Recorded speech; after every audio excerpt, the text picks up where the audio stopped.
100 miles. उस highway जैसी सड़क पर तेजी से एक कार दौड़ रही थी।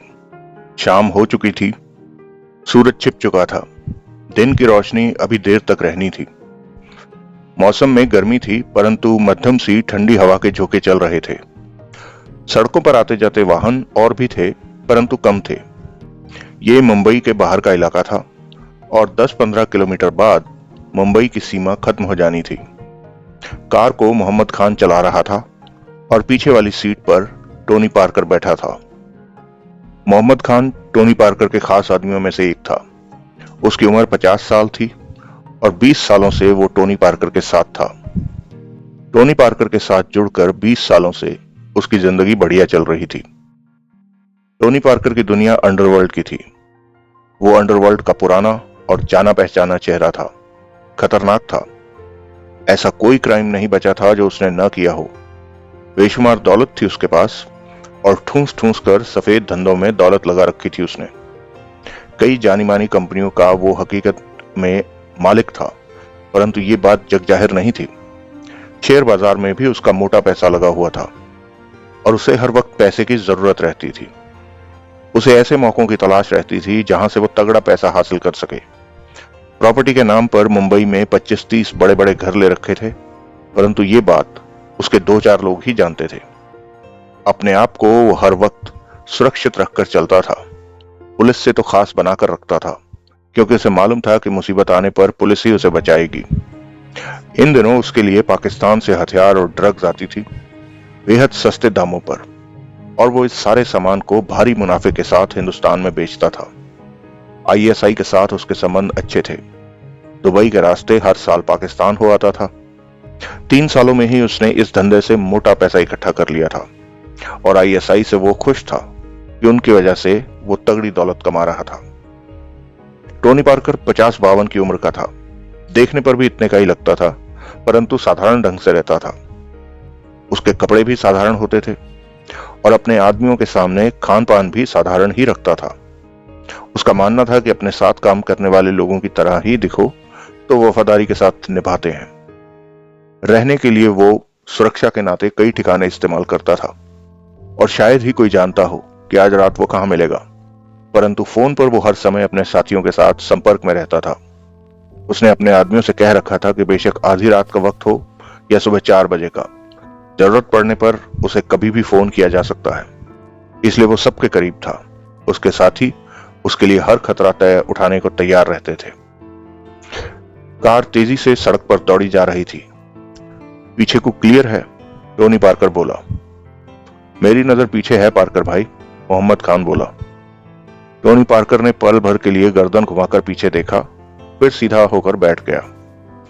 तभी मोहम्मद खान ने कार की रफ्तार धीमी की और सड़क किनारे जाते कच्चे रास्ते पर कार को उतार लिया। कार हिचकोले खाती आगे बढ़ने लगी। आगे जंगल जैसी जगह थी जहां पेड़ खड़े थे। कुछ पेड़ घने भी थे। मध्यम सी चलती हवा की वजह से पेड़ों के पत्ते हिलते दिखाई दे रहे थे। टोनी पार्कर ने मोबाइल निकाला और नंबर मिलाकर फोन कान से लगाया। फौरन ही दूसरी तरफ बात हो गई। आ गया हूं, टोनी पार्कर शांत स्वर में बोला। मुझे तो नहीं दिखे।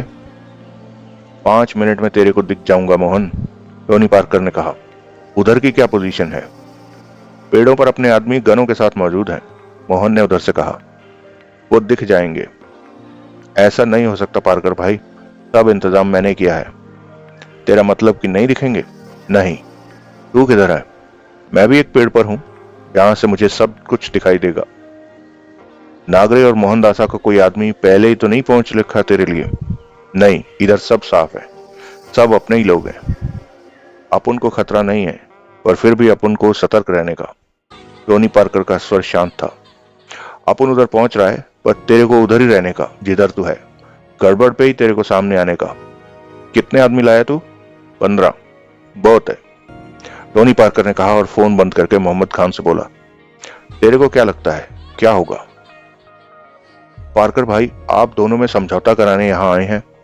नागरे और मोहनदासा से आपने बात कर ली है कि वो दोनों आपस में समझौता करने को तैयार हो जाएं। मोहनदासा का ही फोन आया था आपको इसके बारे में। आजकल किसी पे भरोसा करना भारी पड़ता है मोहम्मद। उनमें इतनी हिम्मत कहां कि आपके सामने सर उठा दें। ऐसा मत बोल, कब कौन पागल हो जाए पता नहीं चलता।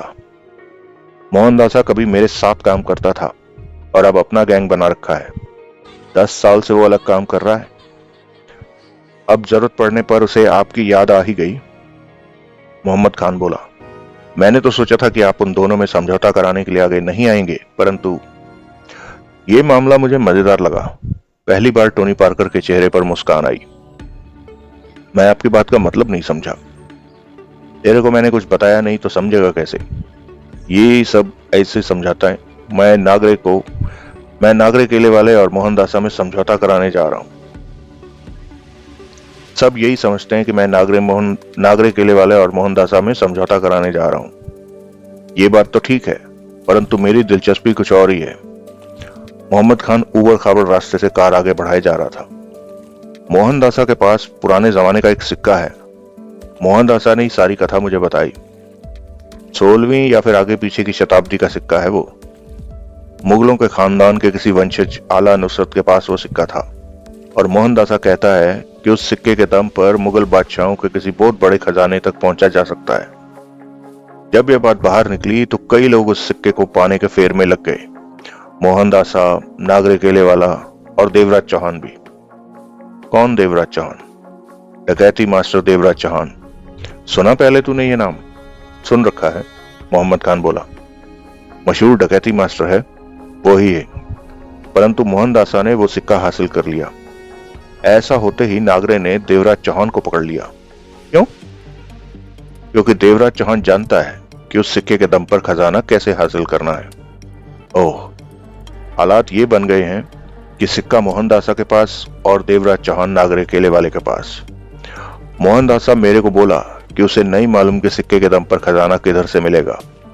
वो कहता है कि साधारण सा सिक्का है, जैसा कि होता है। तांबे के उस सिक्के पर उर्दू भाषा में कुछ लिखा है।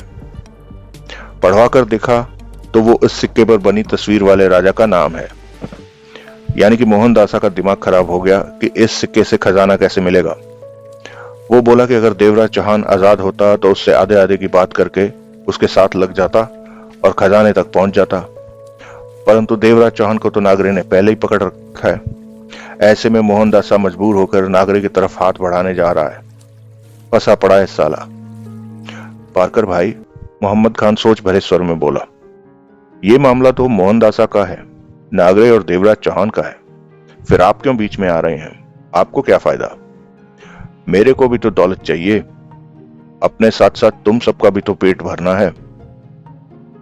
तो आप भी खजाने में हिस्सेदार बनेंगे?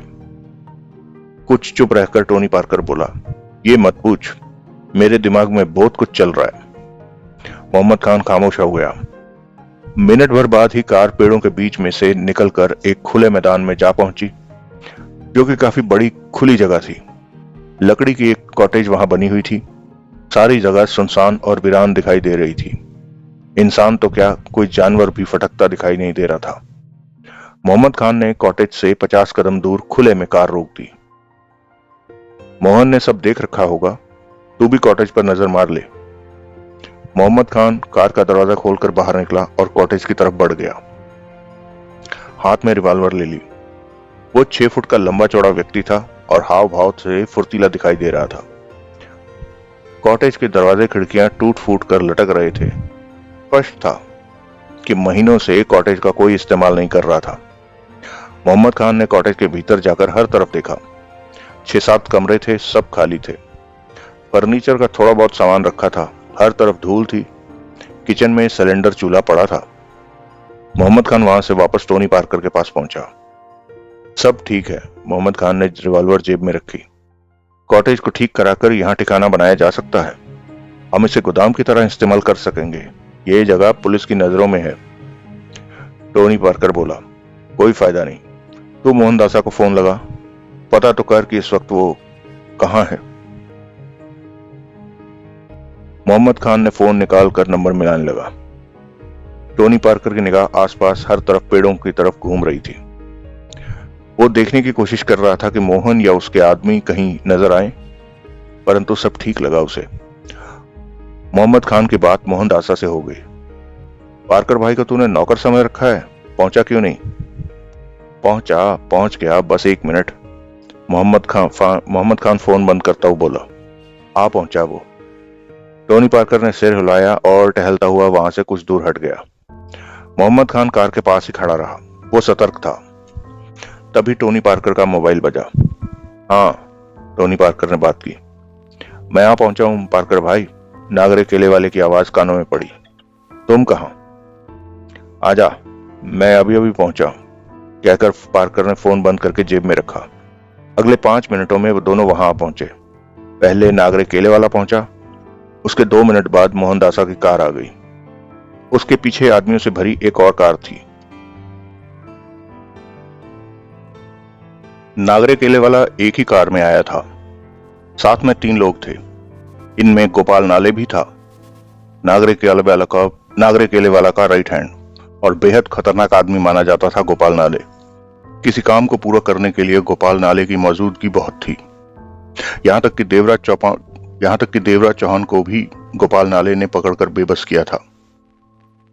नागरे केले वाला 45 बरस का था और बहुत कम पढ़ा लिखा था। उसने जो पढ़ाई की थी वो अंडरवर्ल्ड की पढ़ाई थी। तभी तो आज अंडरवर्ल्ड का मास्टर बना बैठा था। गोपाल नाले जैसा खतरनाक दरिंदा भी उसके आगे पीछे घूमता था। गोपाल नाले 50 बरस का था। उसका कोई घर परिवार नहीं था। वो चारों कार से निकले। कुछ दूर खड़ा टोनी पार्कर उसे देख रहा था। तुम लोग रुको, नागरे केले वाले ने कहा, परंतु सतर्क रहना। फिर वो टोनी पार्कर की तरफ बढ़ गया। अपनी जगह पर खड़ा टोनी पार्कर शांत भाव से मुस्कुराया। नागरे केले वाला ने पास पहुंचकर टोनी पार्कर से हाथ मिलाते हुए कहा, तुमने फोन किया था, इसलिए मैं इनकार नहीं कर सका। मुझे विश्वास है कि कुछ दिन तक मेरा फोन ना आता तो तुम खुद ही मोहनदासा से संपर्क करने की सोचते। नागरे केले वाला ने गहरी सांस ली। देवराज चौहान तुम्हारी कैद में है ना? टोनी पार्कर ने पुनः बोला। हाँ। कब से? 10 दिन हो गए। तुमने उससे पूछा होगा कि सिक्के के दम पर कैसे मुगलों की दौलत तक पहुंचा जा सकता है। उसने बताया नहीं। डंडा चढ़ाया उसे? बहुत ज्यादा, पर साला सख्त है। सख्त क्यों ना होगा, हिंदुस्तान का नंबर 1 डकैती मास्टर है। टोनी पार्कर की निगाह कुछ दूर कार के पास खड़े गोपाल नाले पर गई। वो गोपाल नाले है ना? हाँ तो? सुना है वो बहुत खतरनाक है, कईयों के मुंह से सुना है। नागरे केले वाला जवाब देने की अपेक्षा दूसरी तरफ देखने लगा। तब तक मोहनदासा की कार वहां पहुंच चुकी थी। टोनी पार्कर ने उधर देखा। उसकी कार के पीछे आदमियों से भरी अन्य कार भी आ रुकी। उस कार में से 8 आदमी बाहर निकले। तुम अकेले आए हो? नागरे केले वाला ने दूर खड़े मोहम्मद खान पर नजर मारी। मेरे खास आदमी हैं मेरे साथ। एक ही? हाँ। यकीन नहीं आता कि तुम इस प्रकार अकेले यहां मौजूद हो। टोनी पार्कर ने नागरे केले वाला को घूरा। मैं अकेला ही हूं नागरे। मोहनदासा आदमी भर लाया है। साले ने गड़बड़ की तो? तुमने इसे कहा नहीं कि अकेले आना? मुझे भी तो तुमने कहा था। इसे कहना भूल गए क्या? नागरे केले वाला बोला था, पर साला अपने को बहुत बड़ा गैंगस्टर समझता है। माना नहीं। टोनी पार्कर ने मुंह बनाकर बोला। ये तो कभी तेरे साथ काम करता, वो पुरानी बात हो गई। अब इससे वो वास्ता है जो तेरे साथ है। मोहनदासा 5 फुट 3 इंच का पतला सूखा व्यक्ति था। उसे देखकर कोई नहीं कह सकता था कि वो खतरनाक गैंगस्टर है, परंतु वो बेहद खतरनाक था। उसकी खूबी ये थी कि वो दिल गुर्दे वाला, किसी से ना डरने वाला, बहादुरी आदतों वाला इंसान था। वो अपने हर काम को पूरा करना जानता था। उसकी इस खूबी का लोहा तो मनी मन टोनी पार्कर भी मानता था। जब 10 साल पहले मोहनदासा ने उससे अलग होने की सोची, शायद वो तभी मोहनदासा को खत्म कर देता, परंतु जाने क्या सोचकर उसने ऐसा नहीं किया और मोहनदासा को जाने दिया। मोहनदासा ने सफेद कमीज और सफेद ही पैंट जूते पहन रखे थे, परंतु उसके पतले शरीर पर कुछ भी जच नहीं रहा था। गाल भीतर की तरफ धसे हुए थे। सिर के बाल तेल लगाकर पीछे की तरफ संवार रखे थे। पैंट की जेब में रखी रिवॉल्वर उभार से ही अपनी मौजूदगी दर्शा रही थी। मोहनदासा आसपास देखता उसकी तरफ बढ़ा। उसके आदमी कारों के पास रुक गए थे।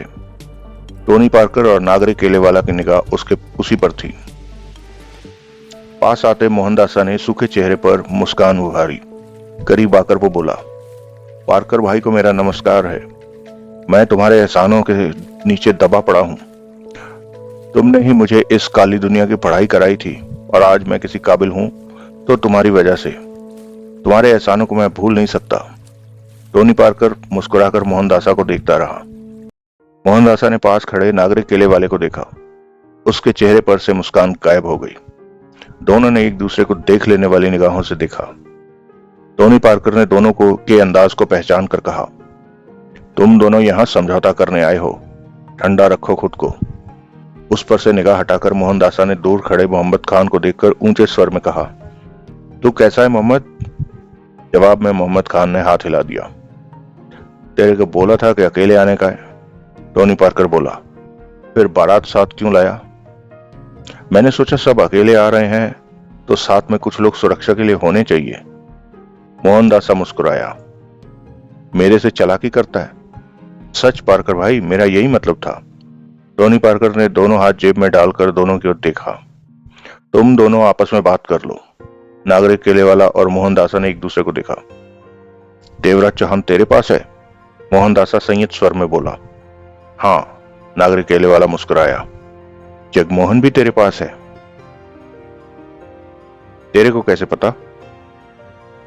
जब मुझे पता चला कि देवराज चौहान को तूने पकड़ लिया है तो मैंने जगमोहन की तलाश की कि इस बारे में उससे कुछ पता होगा। मेरे आदमी जगमोहन तक पहुंचते उससे पहले ही तूने उसे भी पकड़ लिया। नागरिक केलेवाला ने सिर हिलाया। ऐसा क्यों किया तूने?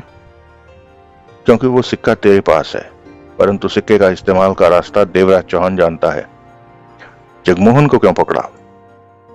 सोचा कहीं जगमोहन भी सिक्के के इस्तेमाल करने का रास्ता जानता हो और तूने जगमोहन को पकड़कर सब कुछ जान लिया तो मैं खाली हाथ रह जाऊंगा। नागरिक केलेवाला बोला। जगमोहन जानता है कि शायद नहीं जानता कि सिक्के का इस्तेमाल कैसे करना है। तेरे को कैसे पता? वो कहता है इस बारे में उसे कुछ नहीं पता। उसने कहा और तूने मान लिया। मेरे को क्या फर्क पड़ता है? देवराज चौहान तो मेरे पास ही है। अब तक तूने देवराज चौहान का मुंह खुलवा लिया होगा कि सिक्के का इस्तेमाल कैसे करना है। ये जवाब तेरे को नहीं बताऊंगा कि देवराज चौहान क्या कहता है। क्यों? तेरे को जानने की जरूरत क्या है? नागरिक केलेवाला मुस्कुराया। वो अब मेरा मामला है। सिक्का तो मेरे पास है। तो देवराज चौहान तेरे किस काम का? वही तो मैं कहता हूं कि देवराज चौहान मेरे पास है तो सिक्का तेरे किस काम का? मोहनदासा ने होंठ भींच लिए। नागरिक केलेवाला ने उड़ती निगाह टोनी पार्कर पर मारी। टोनी पार्कर शांत दिखाई दे रहा था। दौलत काफी बड़ी है, मोहनदासा ने कहा। मुगलों की दौलत है, बड़ी तो होगी ही। हम दोनों को मिल जानी चाहिए। 40% हमारा, 20% पार्कर भाई का। काम मैं ही करूंगा। जब खजाने तक पहुंचूंगा तुझे खबर दे दूंगा, नागरिक केलेवाला ने कहा। काम हम दोनों करेंगे। नहीं, मैं अकेला करूंगा। मुझे पसंद नहीं कि कोई मेरे काम में दखल दे।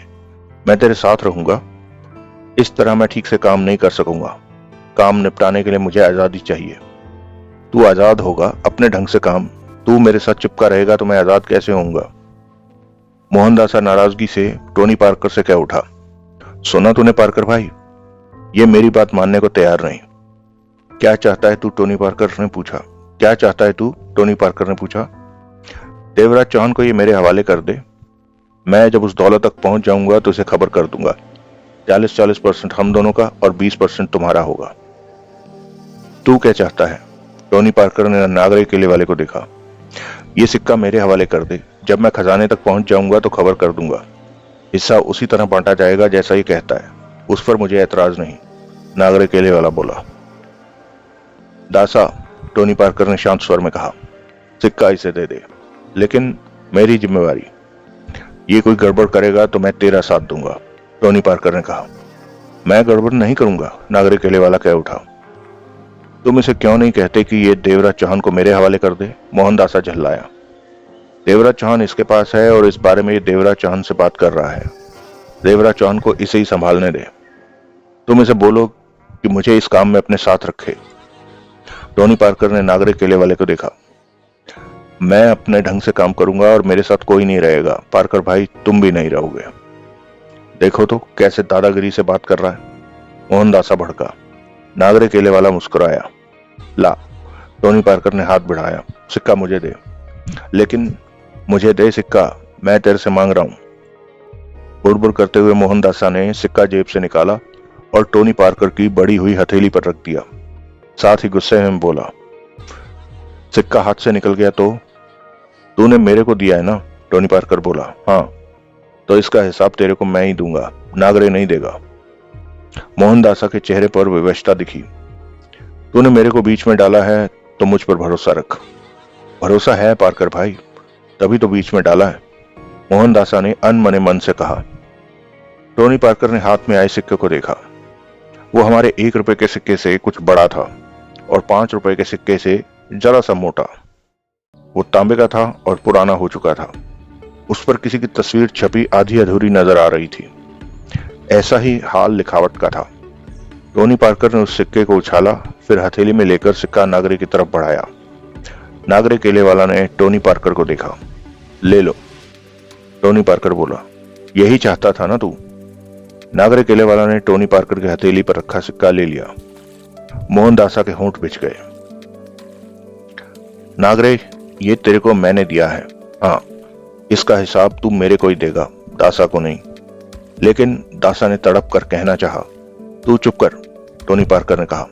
मेरे को बीच में डाला है तो मेरी बात मान। अगर मुझ पर भरोसा नहीं तो सिक्का ले ले और अपने रास्ते चला जा। तेरे पे भरोसा है पार्कर भाई, मोहनदासा को कहना पड़ा।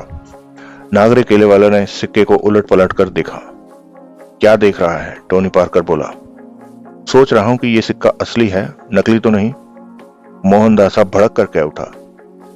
तू मुझे मेरे मुंह पर चोर कह रहा है कि मैंने तुझे नकली सिक्का? मैंने तेरे से कुछ नहीं कहा, नागरे केले वाला मुस्कुराता हुआ बोला। तूने मुझे ही कहा, मैंने पार्कर भाई से कहा, नागरे केले वाला पुनः बोला। और सुन, तेरे को मेरी बात के बीच में नहीं बोलने का।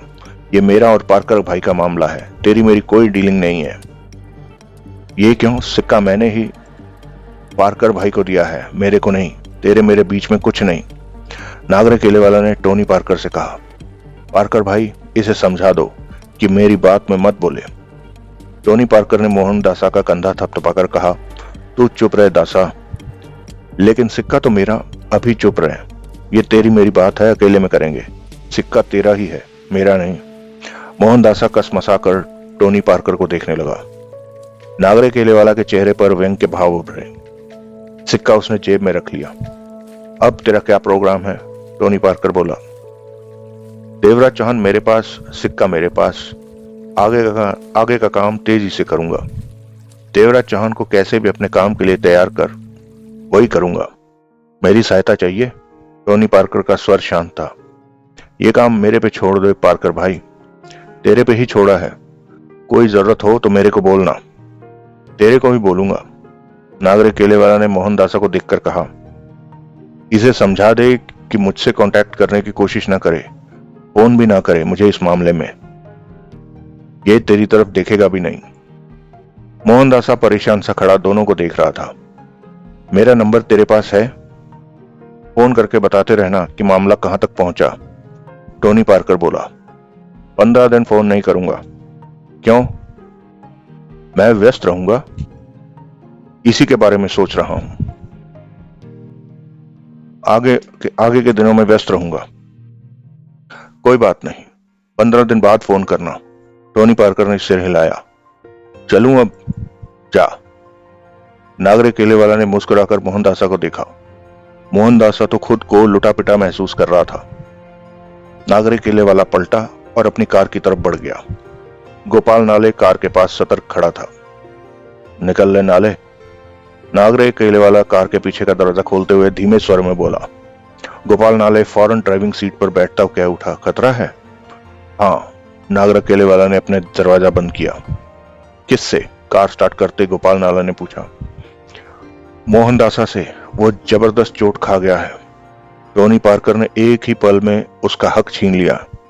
मोहनदासा सब समझ रहा है, इस वक्त उसके आदमी साथ हैं उसके, वो कुछ भी कर सकता है। गोपाल नाले ने कार आगे बढ़ा दी। मतलब कि वो आप पर, पार्कर पर हमला कर सकता है? कार भगा ले।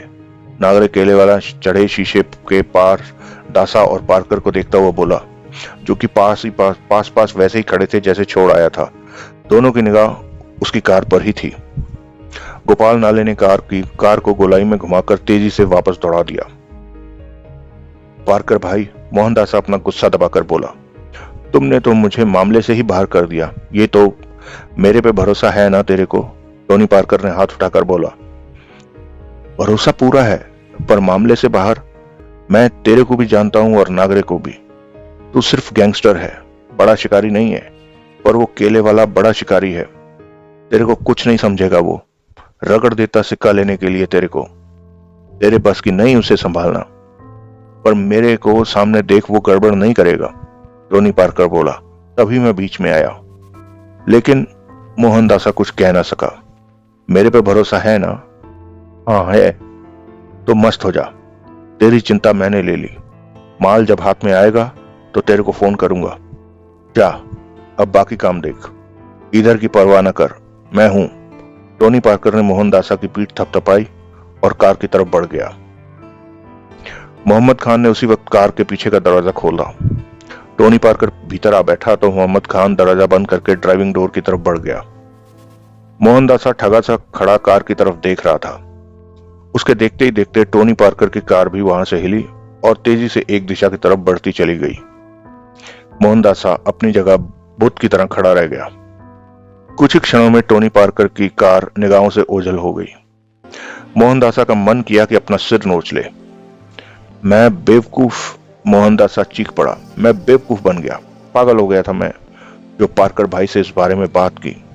सारी बाजी मेरे हाथ से निकलकर पार्कर के हाथ में चली गई।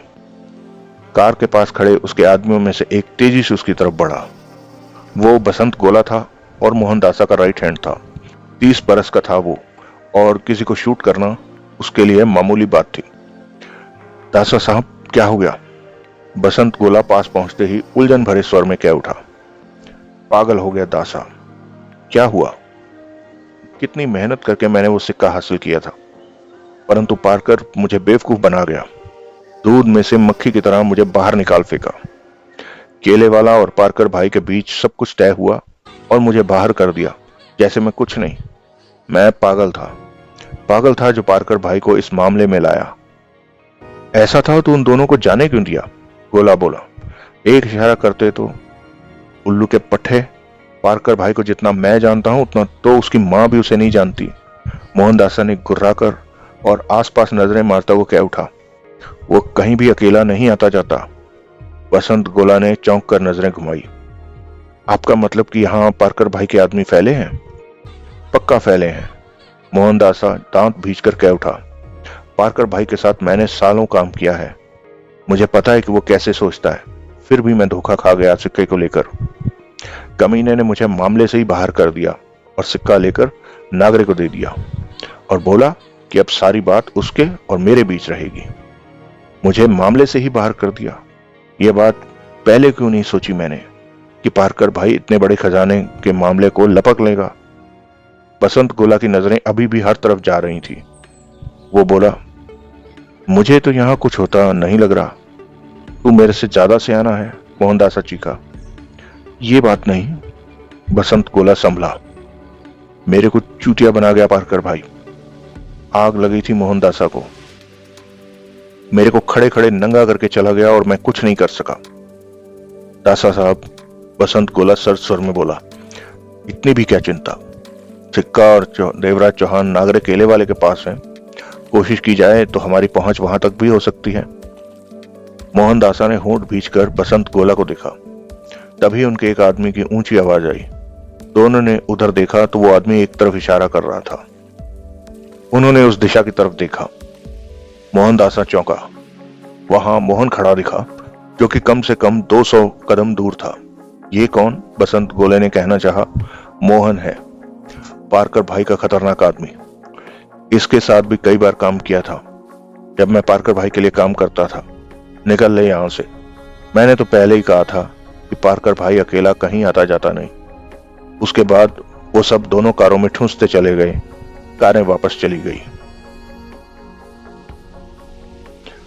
अपने ठिकाने पर पहुंचते ही गुस्से से भरे मोहनदासा ने अपने कपड़े उतार फेंके और सीधे वॉशरूम में चला गया। शावर के नीचे खड़ा हो गया। ये उसका गुस्सा शांत करने का एक ढंग था और साथ साथ टोनी पार्कर को गालियां भी देता जा रहा था। कमरे में टहलता बसंत गोले तक उन गालियों की आवाज पहुंच रही थी।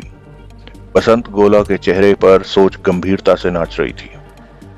गोला, पैग बना कर दे, साला गुस्सा ठंडा नहीं हो रहा, मोहनदासा चिल्लाकर बोला। बसंत गोला फौरन एक पैग बनाकर बाथरूम में पहुंचा। शावर के नीचे खड़े दासा के शरीर पर एक भी कपड़ा नहीं था, आंखें बंद थी। दासा साहब, पैग। मोहनदासा ने आंखें खोली, गिलास लिया और एक ही सांस में खाली कर दिया। गोला ने खाली गिलास थाम लिया।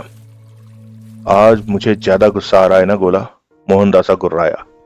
आना भी चाहिए, पार्कर भाई ने आपको मूर्ख बना दिया। गोला गंभीर स्वर में कह उठा। मैं मूर्ख हूं क्या? नहीं तो फिर पार्कर भाई ने मुझे मूर्ख कैसे समझ लिया? क्यों मुझे चूतिया बना दिया? ये गलती है पार्कर भाई की। मुगल राजाओं की दौलत तक पहुंचा जा सकता है उस सिक्के से। देवराज चौहान जानता है कि उस सिक्के के दम पर कैसे पहुंचा जाएगा उस दौलत तक। कहां रखी हुई है वो दौलत? मोहनदासा आंखें बंद करके शावर के नीचे खड़ा कह रहा था। अगर मैं सिक्का लेकर सीधा नागरिक के पास चला जाता तो भी बात फिट बैठ जाती। पार्कर भाई को बीच में लाकर गलती कर दी आपने। गलती तो कर दी, पर अब गलती को सुधारा भी तो जा सकता है गोला। मोहनदासा गुर्रा उठा। बसंत गोला की निगाह मोहनदासा पर टिकी। मोहनदासा ने आंखें खोली और बसंत गोला को देखा। हमें एक काम करना है गोला, नागरिक को उठा के लाना है। नहीं, ऐसा करने का कोई फायदा नहीं होगा। नागरिक के आदमियों से हमें भीतर की खबरें चाहिए कि वो देवराज चौहान के साथ क्या कर रहा है। देवराज चौहान नागरिक की बात मानने को तैयार है या नहीं, हमें सब कुछ पता लगाते रहना है। यदि ऐसा हम कर सके तो हम मैदान मार लेंगे। मोहनदासा ने सोच भरे स्वर में कहा। गलती सुधारना चाहता हूं दासा साहब, बसंत गोला गंभीर स्वर में बोला। इस तरह आपके दो नए दुश्मन खड़े हो जाएंगे। कौन? पार्कर भाई और नागरिक। तो अब कौन से दोस्त हैं? मोहनदासा ने कड़े स्वर में कहा। जरूरत पड़ी तो इन दोनों को खत्म कर देंगे। यह आसान नहीं होगा। अपने को जिंदा रखना है तो इन्हें मारना ही पड़ेगा। देर सवेर में बात इनके कानों तक तो जरूर पहुंच जाएगी कि मैं क्या कर रहा हूं। मोहनदासा कह उठा। बंदर को फोन लगा कि बोल कि मैं मिलना चाहता हूं। चंकी? बसंत चौंक पड़ा। सुपारी किलर? हैरान क्यों होता है? क्या करना चाहते हैं आप? इससे पहले कि सांप फन उठाए, पहले ही उसका फन कुचल देना चाहता हूं। हम अपना काम करेंगे और बंदर पार्कर भाई को खत्म करने में लगा रहेगा। मोहनदासा ने शांत स्वर में कहा। ये तो आर पार वाली लड़ाई शुरू हो जाएगी। या वो नहीं या हम नहीं। हम रहेंगे, वो नहीं होगा, मोहनदासा गुर्राया। बंदर को फोन कर, वो किसी काम में व्यस्त तो नहीं।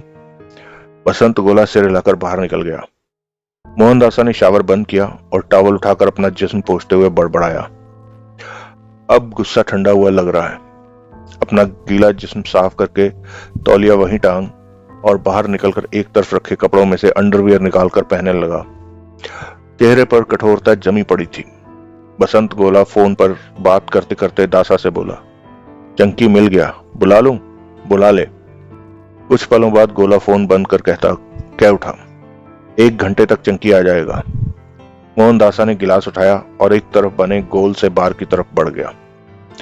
नागरिक केले वाले के आदमी पर नजर दौड़ा के सोच कि कौन हमें नागरे और देवराज चौहान की खबर देगा। बसंत गोला वाला ने फौरन कुछ नहीं कहा। मोहनदासा ने बार के पीछे जाकर पैक तैयार किया और घूंट भरता कुर्सी पर बैठ गया। सर के गीले बालों पर हाथ घुमाया और बसंत गोला को देखते कह उठा। मेरा मोबाइल दे। 15 दिन पहले असलम मिला था। यूं ही राह चलते मुलाकात हो गई थी। उसने बताया था कि आजकल नागरिक के पास काम कर रहा है। वो मेरे को भी सेवा का मौका देने को बोल रहा था। बसंत गोला ने दासा को मोबाइल दिया। मेरी पुरानी वाली डायरी ला, उस पर असलम का नंबर लिखा होगा। गोला ने एक अलमारी में से एक डायरी निकाली और उसमें से नंबर ढूंढने लगा असलम का। मिनट भर की कोशिश के बाद असलम का नंबर मिल गया। मोहनदासा ने असलम से बात की। दासा बोल रहा हूं असलम, पहचाना? पल भर की चुप्पी के बाद आवाज आई। लोन नहीं चाहिए, इधर को फोन मत किया करो। इसके साथ ही फोन बंद हो गया। मोहनदासा ने हंसकर मोबाइल कान से हटा लिया। क्या हुआ? बसंत गोला के माथे पर बल पड़ गए। ताला कहता है लोन नहीं चाहिए। समझदार है असलम, हंसकर बोला दासा। पास में कोई होगा, वो अभी फोन करेगा। यही बात है। दासा साहब, अपना प्रताप है ना, वो लंबी मूछों वाला, उसका भाई नागरे के लिए काम करता है। तेरे को कैसे पता? प्रताप ने एक बार पी के बताया था। तो सोचता क्या है? बुला प्रताप को। मैं पारकर और नागरे को समझा देना चाहता हूं कि मैं चूतिया नहीं हूं। बसंत गोला आगे बढ़ा और दरवाजा खोलकर बाहर निकल गया। दरवाजे के बाहर लंबी गैलरी दोनों तरफ जा रही थी। सामने ही बड़ी सी खिड़की थी, जिसके नीचे देखने पर सामने की सड़क से निकलता ढेर सारा ट्रैफिक दिखाई देता था। इस वक्त रात के 9 बज रहे थे। गोला एक तरफ बढ़ गया। कुछ आगे जाने पर उसे बाईं तरफ नीचे जाती सीढ़ियां दिखाई दी, तो वो नीचे उतरने लगा। 4-5 फुट चौड़ी सीढ़ियां थी। इस मंजिल पर हर तरफ कमरे बने दिखाई दे रहे थे। गोला नीचे की मंजिल पर पहुंचा। सामने बहुत बड़ा हॉल था। वहां 25-30 आदमी ड्रग्स के छोटे छोटे पैकेट बनाकर प्लास्टिक की बोरियों में भर रहे थे, तो दूसरी तरफ गनों और रिवॉल्वरों को लकड़ी की पेटियों में भरा जा रहा था। जल्दी करो, गोला ऊंचे स्वर में बोला, आज रात की सारा माल भेजना है। 2 घंटों में काम पूरा हो जाएगा हमारा। प्रताप कहाँ है? गोला ने नजरें दौड़ाते पूछा। यहां तो नहीं है, नीचे होगा। बसंत गोला पुनः नीचे जाने के लिए सीढ़ियां उतरने लगा। इस तरह वो निचली मंजिल पर पहुंचा। नीचे रॉयल ट्रांसपोर्ट के नाम से दफ्तर था। इमारत के बाहर रॉयल ट्रांसपोर्ट का बड़ा सा बोर्ड लगा हुआ था और बाहर 3 ट्रक और 2 टेम्पू खड़े थे। स्टाफ के नाम पर वहां 15 आदमी अलग अलग कामों में व्यस्त थे। एक टेबल पर 35 वर्ष का प्रताप कंप्यूटर पर व्यस्त था। प्रताप, बसंत गोला उसके पास पहुंचा। दासा साहब ने बुलाया तुझे। प्रताप फौरन गर्दन घुमाकर गोला से कह उठा, गलती हो गई क्या मेरे से? नहीं, दूसरी बात है, चल। प्रताप फौरन उठ खड़ा हुआ।